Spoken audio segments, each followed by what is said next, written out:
mazingira yake na kutengeneza mifumo yake kuwa sawa, lakini pia kuandaa timu kwenda kwenye michezo hii. Kwa hiyo binafsi kwa namna ambavyo wachezaji wote wameanza kurejea kwenye kikosi, inaenda kuongeza morali kwenye timu na inaenda kuisaidia pia Young Africans kuweza kujiandaa vyema kwa ajili ya michezo hiyo mitano. Michezo mitano ni migumu na hata ukijaribu kuitazama michezo yenyewe unaweza ukaona namna gani ambavyo kwa Young Africans inapaswa wajiandae vyema. Wana safari ya kwenda kule Kigoma kwa ajili ya kuwafuata Mashujaa June 13, lakini June 17 watakuwa na kibarua na Fountain.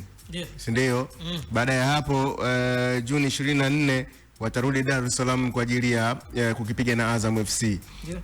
Lakini pia dhidi ya TRA June 27, lakini pia dhidi ya JKT Tanzania. Ni michezo ambayo ukisoma kikawaida tu hivi majina unaweza ukaona ni michezo ya kawaida sana kwa Young Africans kulingana na aina ya kikosi walichonacho, lakini ni michezo ambayo inahitaji mbinu nyingi sana, inahitaji akili nyingi sana kwa walimu pamoja na wachezaji.